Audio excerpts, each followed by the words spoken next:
صلی اللہ علیہ وسلم نے فرمایا، مجھے اللہ کی طرف سے حکم دیا گیا ہے کہ لوگوں سے جنگ کروں اس وقت تک کہ وہ اس بات کا اقرار کر لیں کہ اللہ کے سوا کوئی معبود نہیں ہے، اور یہ کہ محمد صلی اللہ علیہ وسلم اللہ کے سچے رسول ہیں، اور نماز ادا کرنے لگیں اور زکوٰۃ دیں۔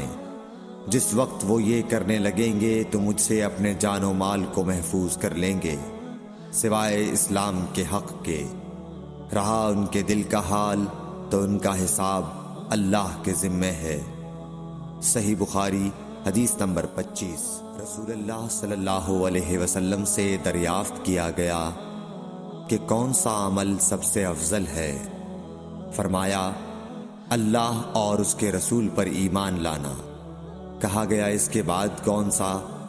آپ نے فرمایا کہ اللہ کی راہ میں جہاد کرنا۔ کہا گیا، پھر کیا ہے؟ آپ نے فرمایا، حج مبرور۔ صحیح بخاری حدیث نمبر 26۔ رسول اللہ صلی اللہ علیہ وسلم نے چند لوگوں کو کچھ عطیہ دیا اور سعد وہاں موجود تھے۔ وہ کہتے ہیں کہ رسول اللہ صلی اللہ علیہ وسلم نے ان میں سے ایک شخص کو کچھ نہ دیا، حالانکہ وہ ان میں مجھے سب سے زیادہ پسند تھا۔ میں نے کہا، حضور، آپ نے فلاں کو کچھ نہ دیا، میں اسے مومن گمان کرتا ہوں۔ آپ نے فرمایا، مومن یا مسلمان؟ میں تھوڑی دیر چپ رہ کر پھر پہلی بات دہرانے لگا۔ حضور صلی اللہ علیہ وسلم نے بھی دوبارہ وہی جواب دیا۔ پھر آپ نے فرمایا کہ اے سعد، باوجود یہ کہ ایک شخص مجھے زیادہ عزیز ہے، پھر بھی میں اسے نظر انداز کر کے کسی اور دوسرے کو اس خوف کی وجہ سے یہ مال دیتا ہوں کہ وہ اپنی کمزوری کی وجہ سے اسلام سے پھر جائے اور اللہ اسے آگ میں اوندھا ڈال دے۔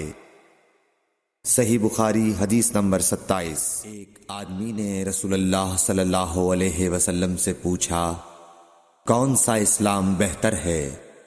آپ صلی اللہ علیہ وسلم نے فرمایا کہ تو کھانا کھلائے اور ہر شخص کو سلام کرے، خواہ اس کو تو جانتا ہو یا نہ جانتا ہو۔